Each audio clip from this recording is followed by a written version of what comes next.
Ahora sí. Tengan todos muy buenos días. Espero que estén todos muy bien y qué rico que algunos de ustedes ya están en el campus. Ojalá que esto ya empiece a hacerse una costumbre y que pronto podamos encontrarnos también todos por allá. La clase anterior les había dejado una pequeña tarea a propósito del sufijo aso, ¿cierto? En ejemplos como portonazo, bautizazo, y incluso el Miguelazo, ¿no? Que era un ejemplo que teníamos en Mafalda, ¿no? Y yo les decía que este es un sufijo que ha adquirido en los últimos años un nuevo significado y les pedía que de hecho pudieran buscarme algunos otros ejemplos de casos en que esto apareciera. Eso, así que cuéntenme si encontraron algunos otros casos en prensa o simplemente escucharlos por ahí, de ejemplo de este uso del sufijo aso en uno.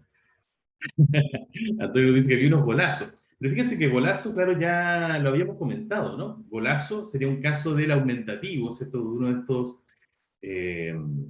de estos sufijos apreciativos, que es justamente el contrario del diminutivo, que en esencia es simplemente una apreciación de una realidad, ¿cierto? María Magdalena nos dice cagazo, Ignacio nos aporta bienvenidanza, pero esos son todos casos de apreciativos, porque son todos casos en que se está aumentando la intensidad, digamos, se está queriendo hacer como más grande la idea de la que estamos hablando. Una bienvenidanza es una bienvenida grande, un cagazo es una cagada grande, ¿cierto? Un golazo es un gol grande, en el sentido que vimos en la clase pasada. Un portazo nos aporta Sofía, pero en portazo tenemos el otro significado, ¿cierto? El otro significado que habíamos visto, que es el golpe dado con lo indicado en la raíz, ¿cierto? Un portazo es un golpe que uno da con la puerta, ¿no? Justamente cuando uno está enojado. Da un golpe con la puerta para indicar justamente el enojo. Así que son justamente los otros dos casos, son los otros dos significados que puede aportar el sufijo aso, ¿no? Entonces, pongámoslo acá. Uno es el aumentativo, que es justamente lo contrario de un diminutivo, ¿no? Que es un tipo de apreciativo, que nos indica entonces una realidad mayor, ya sea físicamente, si tenemos, por ejemplo, no sé, no sé, ¿cómo decirlo? Alguien podría decir, de un camión, este es un camionazo, porque es un camión físicamente grande, por poner cualquier cosa, pero como los ejemplos que ustedes dieron, una bienvenidaza, no es que sea una bienvenida más grande, sino que yo la aprecio efectivamente como mayor, ¿no? Más importante, lo mismo el caso del golazo. Ese es el primer significado. El segundo es un golpe dado con lo indicado en la raíz. Y este sería el caso de portazo que nos aportaba Sofía. Y estamos justamente tratando de encontrar un tercer significado y casos para ese tercero. Y aquí Victoria nos proporciona parcelazo, pero no lo entiendo muy bien. ¿Qué significa? ¿Dónde lo escuchaste?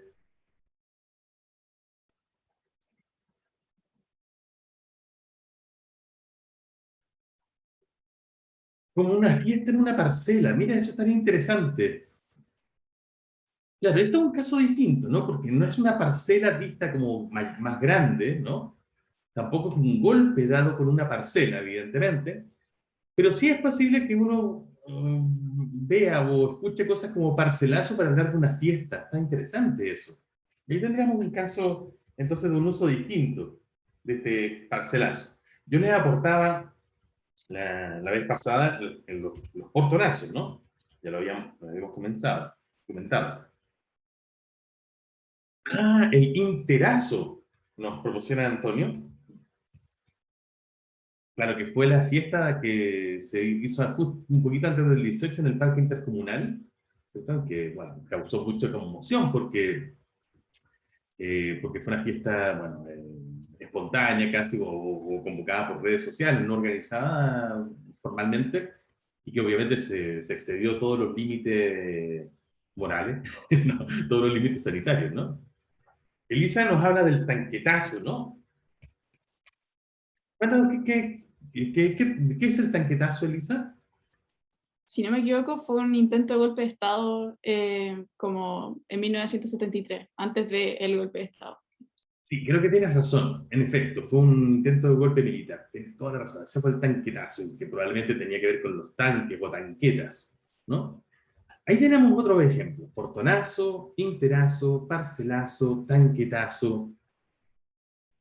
Yo les daba también el maracanazo, famoso, nos da Magali.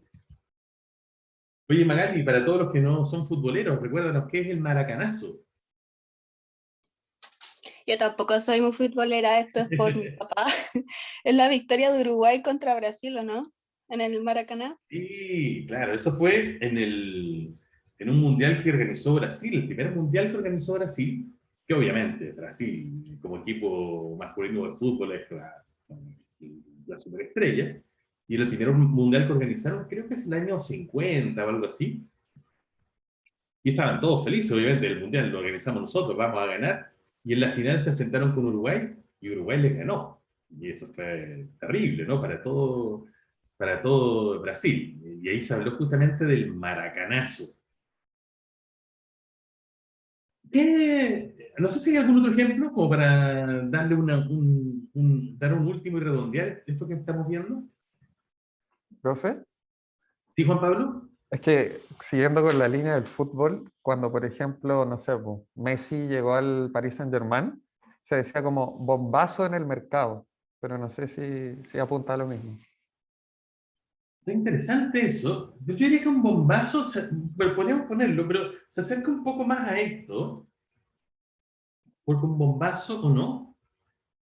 No sé si exactamente, ¿no? Porque no es un golpe dado con una bomba, es verdad, ¿eh? No sería tan similar. Y tampoco es que sea una bomba grande. Ya, me gusta, tienes razón. Un bombazo. Y probablemente ese es bastante antiguo, ¿no? Es como un uso bastante registrado ya. Esto es como el sonido, ¿no? Que uno escucha cuando explota una bomba. Silvia nos dice el gran guaguazo. Guaguazo. ¿Qué es guaguazo? Ese sí que no lo conozco, Silvia. Es que, profe, aparece como en los comerciales de Unimark, que es como Ya. cuando todas las cosas de guagua están en oferta. ¡Qué buena! Ya, cuando todas las cosas de guagua están en oferta en ese supermercado, se llama el gran guaguazo. No había estado atento. Oye, ya, entonces, en Portonazo tenemos un hecho delictual, ¿cierto? Un asalto en que los ladrones roban autos en un portón, ¿no? En la entrada de vehículos. Tenemos el interazo y el parcelazo que parece que están bastante relacionados, ¿cierto? Que fueron fiestas en el parque intercomunal, de ahí interazo, o en una parcela. Tenemos el tanquetazo, que es un intento de golpe militar, el maracanazo, que fue un hecho muy impactante ocurrido en el estadio Maracaná, como comentábamos recién, un bombazo, que es la idea de un ruido fuerte producido por una bomba, y el guaguazo, que quizás es el ejemplo más reciente, ¿no? O más específico, que sería algo así como, no sé muy bien ni cómo definirlo, ¿no? Ofertas relacionadas con guagua en un supermercado.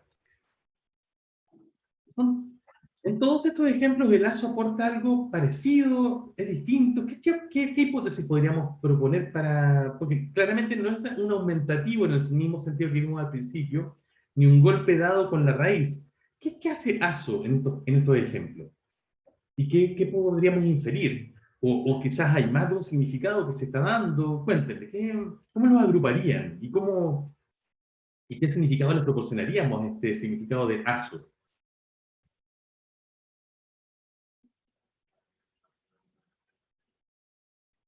Hace referencia a un evento, es verdad, ¿cierto? El portonazo, el interazo, el parcelazo son un hecho delictual, fiestas, el tanquetazo fue un evento también, tiene razón, intento de golpe militar, el maracanazo también, el bombazo también podríamos decir que es un evento, es algo que pasa en el mundo, y el guaguazo, claro, el guaguazo es un poco distinto quizá, ¿eh?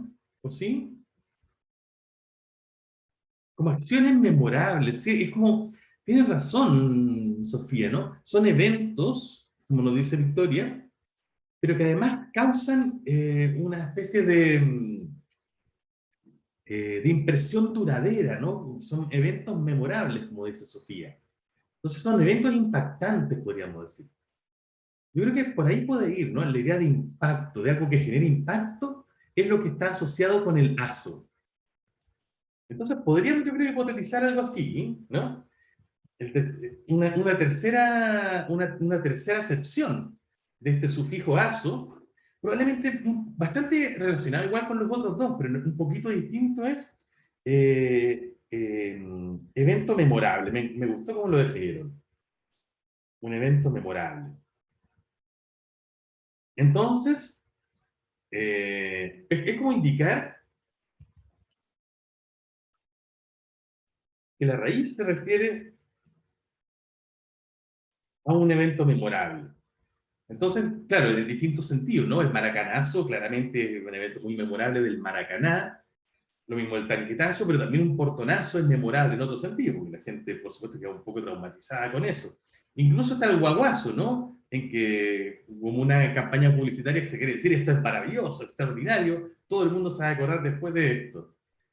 Eso quiere decir que nosotros también podríamos crear nuestros propios eventos memorables, ¿cierto? Aludiendo a la raíz con un sufijo aso. ¿Qué se le ocurriría a ustedes?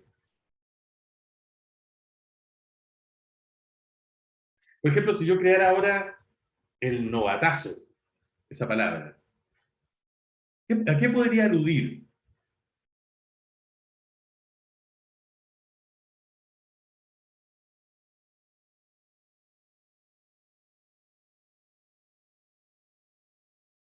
A un evento de novatos. Claro, a un evento de novatos, a una junta de novatos, claro, un carrete de novatos. No, pero tendría que ser no cualquier carrete, no tendría que ser el carrete. Tremendo carrete. Que deja el gramaticazo, dice Juan Pablo, que también aludiría como un evento muy memorable que ocurrió con la gramática o en clase de gramática, ¿cierto? Así que parece que, fíjense que esto que por supuesto parece muy trivial, es una de las grandes formas de probar que una hipótesis es cierta. Las hipótesis no solamente tienen que ser capaces de explicar. La hipótesis que nosotros hemos planteado recién, para aterrizarlo, es que la tercera acepción del sufijo aso es indicar que la raíz se refiere a un evento memorable. Y eso no solamente debería poder aplicarse a los ejemplos que hemos traído que son antiguos, ¿no? Como el maracanazo, el portonazo, etcétera, sino que también tiene que tener poder de predictividad. Una buena hipótesis en lingüística, como en cualquier otra ciencia, tiene que ser predictiva, es decir, tendría que decir si mi hipótesis es que ASO sirve también para indicar este significado, en el futuro deben poder aparecer nuevas palabras que tengan el sufijo ASO y que aludan a eventos memorables. Y parece que funciona, ¿no? Con novatazo, con gramaticazo, ¿cierto? Parece ser que en efecto podría funcionar. Súper, muchas gracias por haber pensado en esto y por traer esta tarea. Creo que lo hicieron súper bien.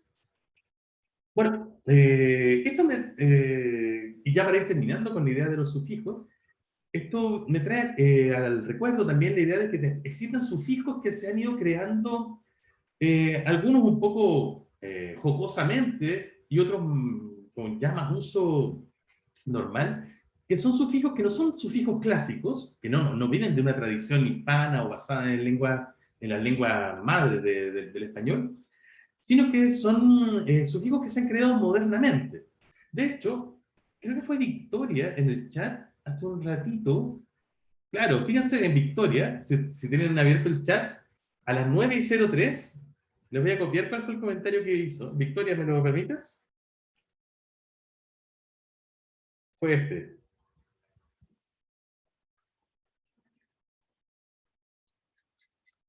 ¿Qué quisiste decir con eso, Victoria? Cuando pusiste en el chat, no tengo idea, jaja.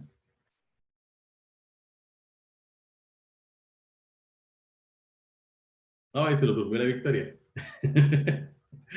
Que verdad que va en un bus al lado de una persona y no puede hablar.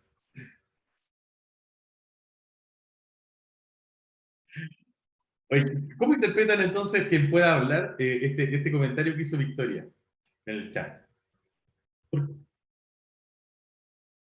Claro, yo les estaba preguntando claro, dónde estaban y como Victoria va en un bus no lo sabía, algo así quisiste decir, ¿cierto? Claro, dicen, no tengo idea. ¿Pero por qué el jaján? Porque jajá lo entiendo, eso es como, ¿cierto? Una transcripción de una interjección, de una risa en español. Pero, ¿y esta terminación? Claro, que no da risa. Decir que es, esta terminación quiere decir que es como lo contrario de lo que estoy indicando, ¿no? De hecho, yo les traía un ejemplo. Uy, se me cerraron mis labiales. Yo les traía un ejemplito justamente de esto, pero qué rico que Victoria lo mencionó también en el chat. Aquí hay otro ejemplo, ¿no? Que vi en redes sociales hace un tiempo. Es una persona que está escribiendo I'm okay, pero lo termina como I'm okay, ¿cierto? Entonces este es un uso que en principio parte en inglés, pero como indicando con esta terminación, podríamos llamar ya un sufijo en el inglés, por supuesto ocasional, un poco juguetón, ¿no? Aunque este es un caso un poco más dramático, para indicar justamente la idea de negación, de lo contrario a lo que está en la raíz, que por supuesto viene de esa contracción inglesa que tenemos, por ejemplo, en verbos como do, en que uno le agrega el not, y al contraerlo nos queda el don't, no creo que es don't, pero así, o el verbo can, ¿cierto? Lo mismo con cannot, y nos queda can. Bueno, ustedes lo saben, ¿no? Que por supuesto en principio solo se aplica a verbos, ¿cierto? Y que justamente es una contracción del not, de la negación inglesa, pero que como en el ok, el ejemplo de ok sería okay, bueno, okay, es para indicar que justamente que no estás bien, ¿no? De hecho, alguna vez no lo podía encontrar, pero una vez vi un signo pare, era una foto trucada, por supuesto, que decía sigan, algo así, ¿no? Y por supuesto el mismo ejemplo que nos da Victoria de jaja, es decir, algo que da risa, y negarlo justamente después. Entonces, tenemos esta especie de pseudo sufijo, ¿cierto? Que por supuesto viene desde el inglés, pero llegó también al uso más juguetón, al uso más lúdico del lenguaje en el castellano actual, y que muchos de ustedes, ¿no? De hecho, usan justamente para indicar la idea de una negación de lo que está en la base. Ese sería un sufijo moderno, un sufijo creado recientemente. ¿Lo han visto ustedes? Victoria claramente lo usa, pero ¿alguno de ustedes lo ha visto o tiene algún otro ejemplo? O ya está pasado de moda, Victoria, estamos anticuados. Ya. Fue novedad hace un tiempo, pero ya desapareció. Oye, eso sería. Claro, Antonio nos dice no. Por supuesto, que queriendo decir que sí, ¿cierto? Que indicaría que es altamente productivo, ¿no? Uno puede añadirlo a cualquier base y nos daría la idea de negación de esa base. Camila nos da uno muy bueno, que además es una mezcla de cosas. Sería el Ubuntu. ¿Qué quieres decir con eso, Camila?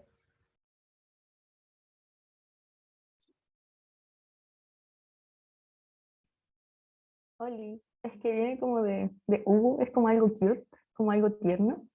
¿Cierto? Entonces, Ubuntu es como algo no tierno, No, no tierno. como bonito. Es bonito también el caso de Hugo, porque es uno de los pocos casos, esto por supuesto no lo hemos estudiado aquí porque estamos estudiando esencialmente creación de palabras que tienen que ver con lo oral, ¿cierto? Que la lengua es esencialmente oral, es algo que siempre repetimos. Pero el caso de Hugo es un ejemplo bien bonito, porque viene, ustedes lo saben mejor que yo, ¿cierto? De una especie de emoticono, de estos emoticonos inspirados en las culturas orientales, un emoticono japonés probablemente, o algo así, que trata de simular una especie de carita triste, ¿no? O entre media triste y bueno, media triste y media tierna, ¿no? Como triste que da ternura. Corríjame si me equivoco, ¿no? Porque probablemente ustedes sepan más de esto que yo. Pero lo lindo de este caso es que en principio son los caracteres los que tratan de simular la cara. Claro, como el ejemplo de XD, también, ¿cierto? Que con los caracteres trata de simular, si uno lo ve de ladito, una cara riéndose a carcajadas, ¿cierto? Con los ojos achinados y la boca muy abierta en una sonrisa. Claro, son dos ejemplos en que los caracteres tratan de imitar una apariencia física, pero en estos dos casos, la lectura de esos caracteres ha pasado también a la lengua oral para dar a conocer ese sentimiento que en principio provocaba la imitación de este carácter, ¿no? Entonces el yo lo he escuchado ya, bueno, muchas veces, ¿no? Ustedes lo usan mucho para indicar justamente la idea de ternura, ¿o no? Y el XD también lo he escuchado oralmente, aunque de manera más escasa, para indicar justamente, bueno, que genera mucha risa. Más antiguamente, yo me acuerdo que eso pasó también con 1313. No sé si ustedes se acuerdan de ese uso, ¿cierto? Que en principio era como una especie de cara que estaba tratando de simular como el movimiento de las cejas, ¿no? Cuando hay cierta picardía en algo, así como así, o picardía o como complicidad con algo. Eso es lo que trata de imitar ese 1313, si no me equivoco, de nuevo puedo estar un poco equivocado. Y que también yo escuché hace más tiempo, no hace unos 7, 10 años, que la gente también empezó a usarlo oralmente, ¿no? Para indicar, no sé, vamos de paseo, 13-13, ¿no? Como para indicar que ahí iba a pasar algo más que un paseo, ¿no? Algo especial. Y el XD nos dice Sofía que ahora es como sarcástico, sería como XDent. Entonces me río, pero realmente no me río. Bueno, esos son usos, claro, mucho más marginales, no son exactamente orales, pero también vale la pena comentarlos y está interesante a propósito de este uso del Ubuntu, ¿cierto? Bueno, ahí tendríamos entonces, en este sufijo que obviamente es muy poco castellano, pero que se usa, un sufijo moderno, un sufijo actual. Otro ejemplo interesante, también de un uso moderno, aunque ya mucho más enquistado en el español actual, aunque por supuesto aún tiene muchas huellas de su lengua original, es el caso del pseudo sufijo, podríamos decir, o sufijo actual, gate, que uno ve muy frecuentemente, por ejemplo, en estos últimos años. Aquí tengo un ejemplo de un noticiero del año 2016 que nos hablaba de el Milico Gate, ¿cierto? Una especie de defraudación que hizo un comandante en jefe del ejército, que se apropió de dineros que no eran de él, y que por supuesto sigue hasta el día de hoy, una gran polémica de corrupción, y ahí se hablaba de el Milico Gate. Milico Gate, ¿no? Haciendo alusión, por supuesto, en la raíz milico al ejército, a los militares. O también, ¿no? Algo también relacionado, el Paco Gate, aumenta 56 el número de imputados en el caso de fraude en carabineros.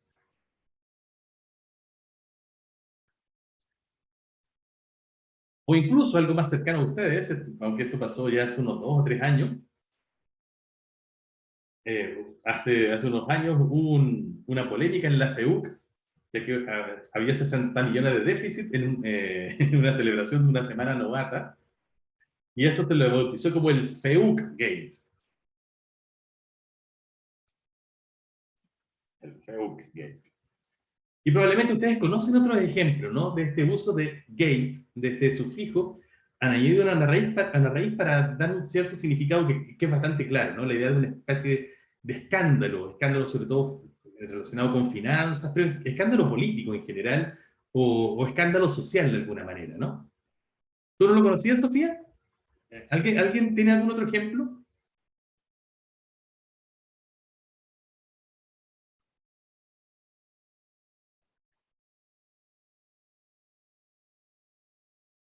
Pizzagate. Oh, ese no lo conozco, Silvia. ¿Cuál es el Pizzagate?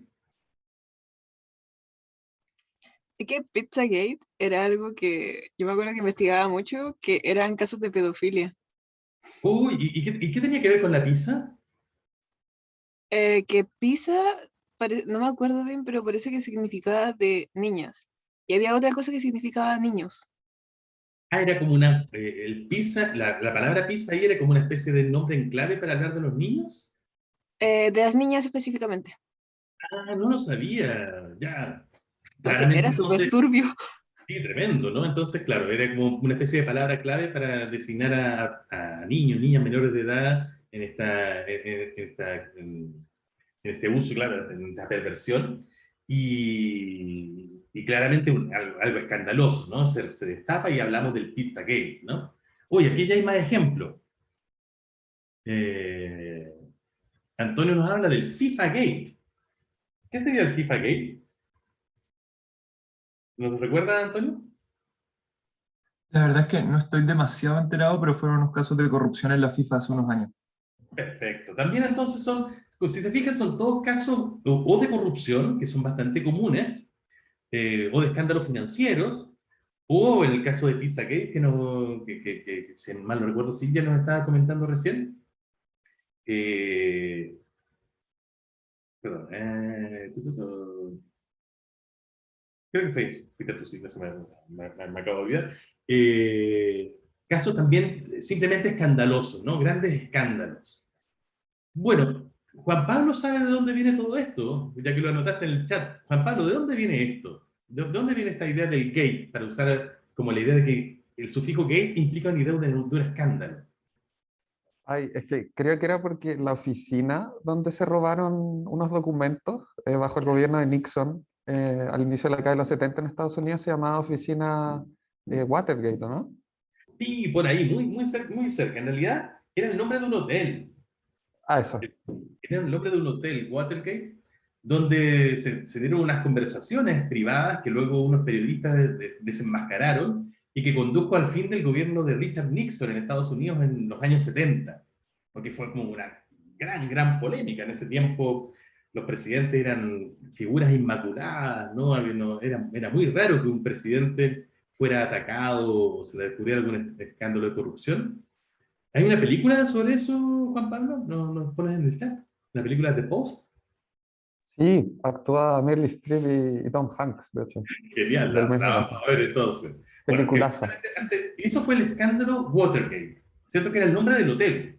Entonces aquí, y que claro, Watergate significa algo así como con puertas, ¿no? Como la gate en principio en inglés significa algo así como puertas o portones, ¿cierto? Entonces Watergate son las compuertas que hay en las presas, en las represas de agua. Es simplemente un nombre que no tiene nada que ver con la idea de un escándalo, ¿no?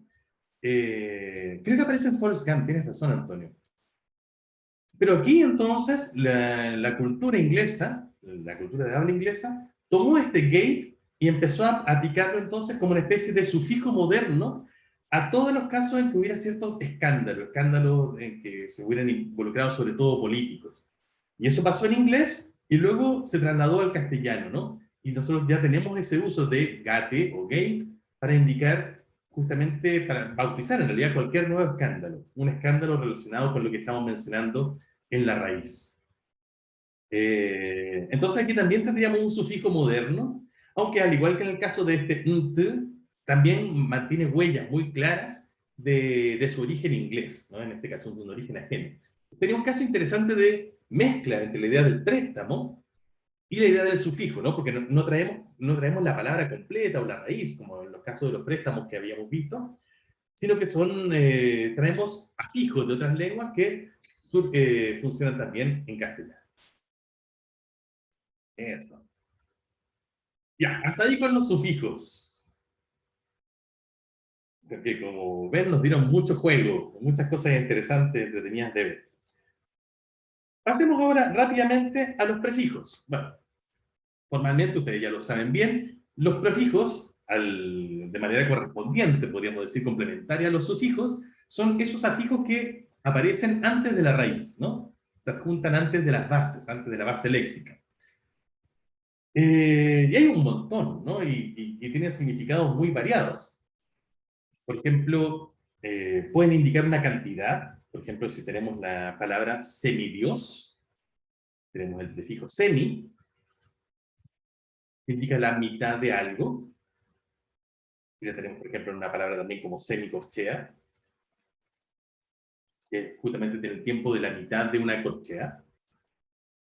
Así que eso indica cantidad, en este caso la mitad de algo. Pueden indicar también nociones temporales como en post, o post, como en postmoderno. o pre, ¿cierto? Que de hecho incluso nos va a aparecer una prueba, ¿no? Como en prehistoria, post, luego de, lo moderno, postmoderno, pre, antes de la historia. Pueden tener significados espaciales, como por ejemplo sub, que indica bajo, como en subsuelo. Acá, por supuesto, yo lo estoy separando solamente para indicarles señalar bien el prefijo, pero la escritura más habitual es con todo esto junto, sin guión ni nada. Acá solamente lo estoy haciendo para señalar bien hasta dónde llega el prefijo.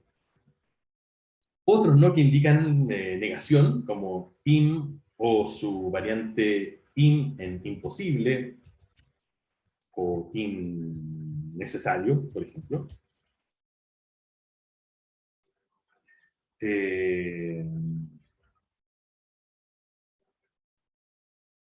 Otro que indica negación, por ejemplo, amoral.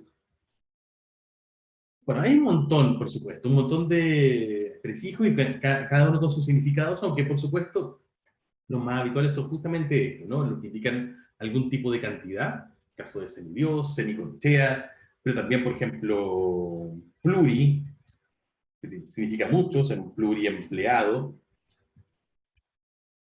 que tiene más de un empleo, por ejemplo. Nociones temporales como post o pre, nociones espaciales como sub, o por ejemplo extra también en extracorpóreo, es decir, fuera del cuerpo, o negaciones, ¿no? Como in o a, ¿no? Hay un montón, y por supuesto, cada una con su significado específico. A diferencia de lo que pasa con los sufijos, en cuyo caso, cuando un sufijo cambiaba la categoría gramatical de la palabra de la que venía, hablábamos de una derivación heterogénea, y cuando la mantenía hablábamos de una derivación homogénea, ¿se acuerdan? Los prefijos, si ustedes se fijan, no cambian la categoría gramatical de la raíz o de la palabra de la que provienen. Por ejemplo, semidios viene de Dios, Dios es un sustantivo, y semidios sigue siendo un sustantivo.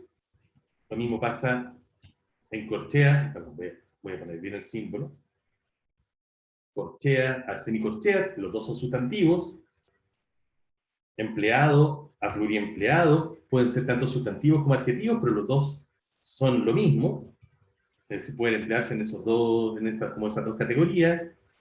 Moderno es un adjetivo, y posmoderno también es un adjetivo, historia es un sustantivo, y prehistoria también es un sustantivo, bueno, para que abundar, ¿no? Es bastante claro que, como vemos en estos ejemplos, y por supuesto en la mayor parte de lo que ustedes puedan pensar, cuando añadimos un prefijo a una base o a una raíz, el resultado típico es que las dos palabras tengan la misma categoría gramatical. Sustantivo, sustantivo, adjetivo, adjetivo, verbo, verbo, etc. ¿No? Así que típicamente los adjetivos, los prefijos nos dan una derivación homogénea, ¿no? A diferencia de lo que pasaba con sufijos, que sí pueden cambiar la categoría gramatical de la base. Les he dicho típicamente, porque hay algunos ejemplos que son más bien dudosos, no son tan fuertes como para poder negar esta condición de lo típico, pero sí al menos han generado cierta duda. Uno de esos ejemplos tiene que ver con el prefijo anti, que podemos ver, por ejemplo, en la palabra antivacunas. Yo creo que, por supuesto, tiene mucha actualidad. ¿Cómo sería una palabra como esa ustedes? ¿La han visto usada? Me imagino que sí, ¿no? La palabra antivacunas en el último tiempo. ¿Sí? Por ejemplo, yo la he visto usada en expresiones como movimiento antivacunas. Claro, que también tiene sus réplicas en otras lenguas, ¿no? Como lo dice Ignacio. De hecho, si buscamos en Google, movimiento antivacunas, lo más probable es que salga un montón, ¿no? Bueno, salió movimientos antivacunación, los antivacunas, la curiosa historia de cómo el movimiento antivacunas nació, movimiento antivacunas en el país, un poco de historia del movimiento antivacunas. El movimiento antivacunas tiene 493.000 resultados en Google. Así que es una expresión bastante usual. Pero lo interesante de esto es que, claro, si nosotros tratamos de ver qué categoría gramatical tiene antivacunas, eh, cómo lo podríamos hacer? ¿Cómo podríamos tratar de inferir cuál es la categoría gramatical de la palabra antivacunas? Por ejemplo, el movimiento antivacunas. Ustedes saben hacer esto, así que tienen que enseñarlo.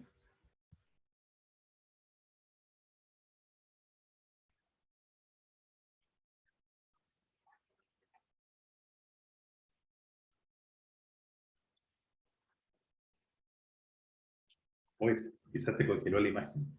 Se fue zoom. Está ahí, denme una señal. Golpeen 3 veces.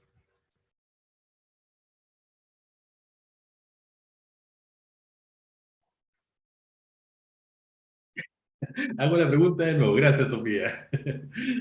La pregunta es, ¿qué categoría gramatical, a qué clase gramatical pertenece la palabra antivacunas? ¿O cómo está funcionando? Por ejemplo, movimiento antivacunas. ¿Es un verbo, un adverbio, un sustantivo, un adjetivo? ¿Cómo podríamos saberlo?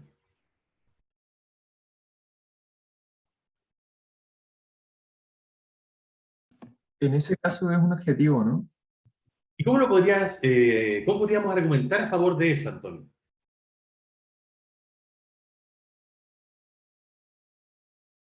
Te casé, Antonio. ¿Podríamos reemplazarlo con otro adjetivo? Exacto, ¿cierto? Sí, podemos reemplazar o conmutar, ¿cierto? Técnicamente, esta palabra por otra palabra que nosotros sepamos que es un adjetivo y funciona en el mismo hueco sintáctico, podríamos tener un buen argumento para decir que efectivamente es un adjetivo. ¿Podríamos cambiar antivacunas por algo que sepamos que es un adjetivo? Así como esos adjetivos prototípicos, ¿no? Lindo, grande. ¿Se puede? ¿Puedo ocupar el mismo hueco?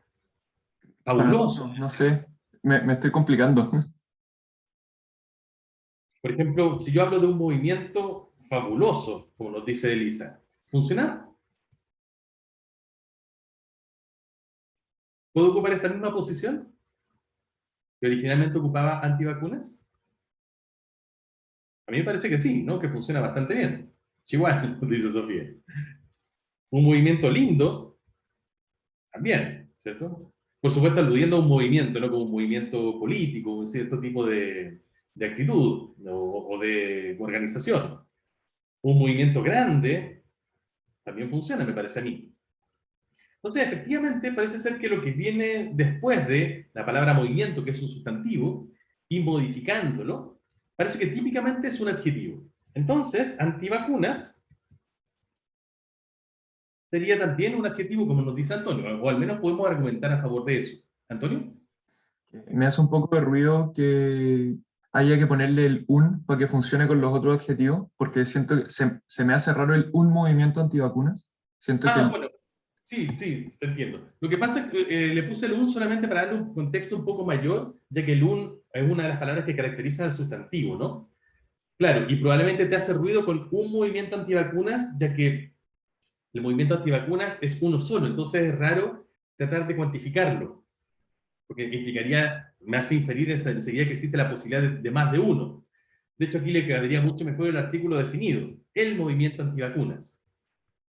¿Cierto? Pero en esencia, pues,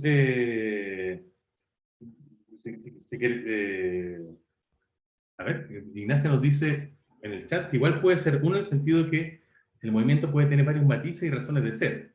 Ah, claro, y ahí podríamos tener más de uno, ¿no? Podríamos hablar de varios, incluso, movimientos antivacunas distintos, ¿no? Unos que los hacen por razones políticas, otros por razones sociales, otros por razones sanitarias. Y ahí funcionaría bastante bien, ¿no? Y ahí podríamos tener también las otras conmutaciones que hacíamos antes, ¿no? Varios movimientos grandes, varios movimientos lindos, por decir cualquier adjetivo muy prototípico, o varios movimientos fabulosos, como nos aportaba Elisa, ¿no? Eso. Sí, Camila también nos dice que también puede usarse un antivacunas para referirse a una persona perteneciente al movimiento. Tienes toda la razón. Pero ese sería otro uso en que ahí estaría siendo usado como sustantivo. Completamente de acuerdo. Pero de lo que quería llamar la atención es que en este caso en particular, en movimiento antivacuna, o movimiento antivacunas, ahí está funcionando como un adjetivo, probablemente, ¿no? Y sin embargo, la palabra vacunas es un sustantivo, ¿no? Y podríamos probarlo, no, para no halagarnos mal, lo digo yo, porque podemos hablar de una vacuna, unas vacunas, me puse la vacuna. Entonces, típicamente, vacuna funciona como un sustantivo. Entonces, aquí tendríamos un caso en que la palabra vacunas pertenece a una categoría gramatical y al añadirle el prefijo anti, perdón, nos queda un adjetivo, antivacunas. Y no es el único caso. De hecho, por ejemplo, no sé si ustedes conocen una palabra como antigas, ¿cierto? Que se usa, por ejemplo, puedo tener una máscara antigas, ¿no? De estas que se usan, por ejemplo, para combatir los incendios forestales, ¿no? O incendios químicos. Puedo tener una máscara antigas. Y aquí antigas también funciona como un adjetivo, y sin embargo, la palabra de la que viene, gas, es evidentemente un sustantivo. Entonces aquí también tendríamos un caso en que anti funciona como una especie de prefijo que cambia la categoría de gramatical original. Este es un caso curioso, ¿no? El caso de anti, que parece dar cuenta de algún tipo de excepción, pero que no está bien estudiado hasta el momento. De hecho, una colega de ustedes, una estudiante de gramática que luego fue ayudante y luego hizo el magíster, está actualmente haciendo un doctorado y que justamente este es su tema de tesis doctoral. Cómo hay ciertos prefijos que pueden hacer esto de cambiar las categorías gramaticales de su fase y bueno, un ejercicio súper interesante. Así que para que vean que aquí pueden ustedes también, tal como ese estudiante que les precedió, inspirarse, ¿no? En cuestiones que estamos aquí revisando. Eso, así que ahí tendríamos un caso interesante, que como les decía, no está bien resuelto hasta el momento y sería un caso excepcional, eso sí, muy excepcional, a esta tendencia tan fuerte que tienen los prefijos a ser siempre parte de una derivación homogénea y no heterogénea. Súper. Otro caso interesante, así, cuestiones interesantes sobre los prefijos, podríamos decir, es un prefijo que tiene un funcionamiento curioso en castellano, que es el prefijo ex. Bueno, es bastante común, ¿no? La idea de ex es un prefijo temporal que indica que algo fue anteriormente lo que se indica en la raíz, pero ya no lo es, ¿cierto? Por ejemplo, podemos hablar de un ex marido o ex pololo, ¿cierto? Para hablar de una persona que anteriormente, en relación con el hablante, o con alguien más, tuvo la categoría, ¿cierto?, de pololo o de marido, y actualmente no lo es, ¿cierto? Ex marido o ex pololo. Qué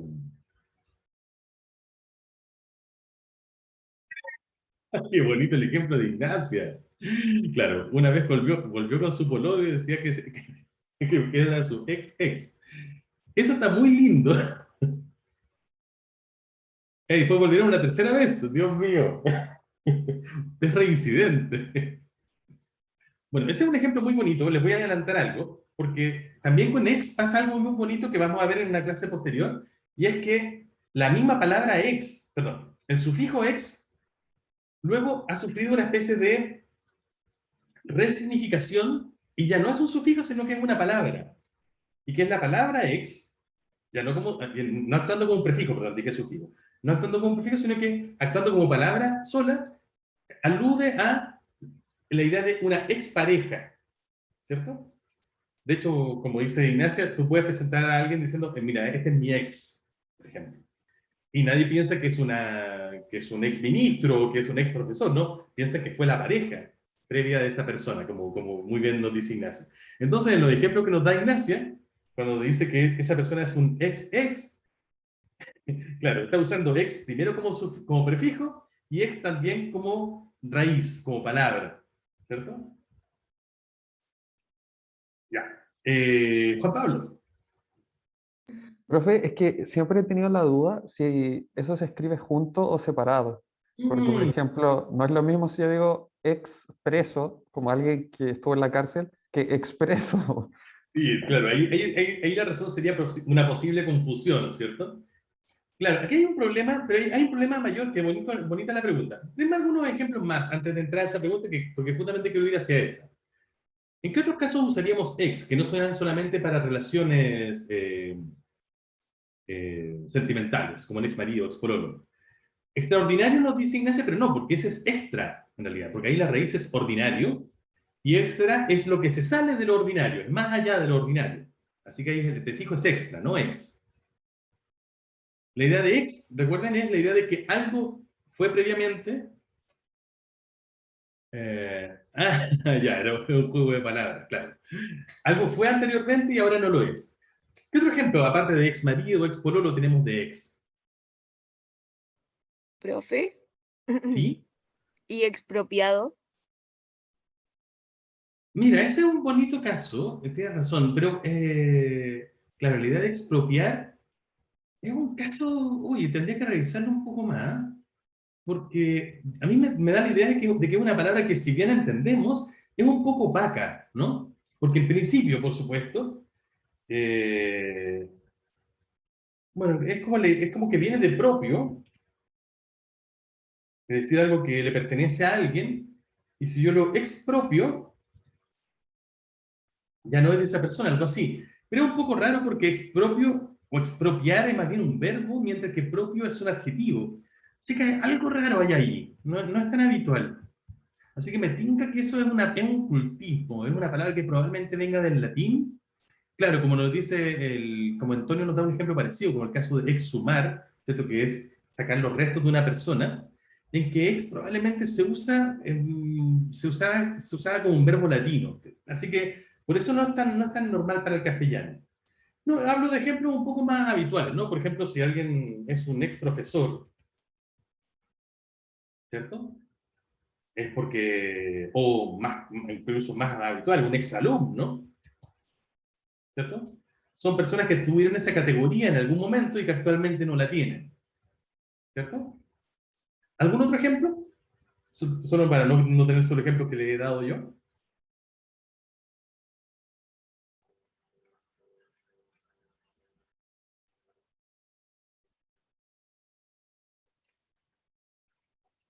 No los veo muy despiertos, cabrón. Los voy a nombrar a todos ex estudiantes o ex gramáticos. Bueno, ex jugador, por ejemplo,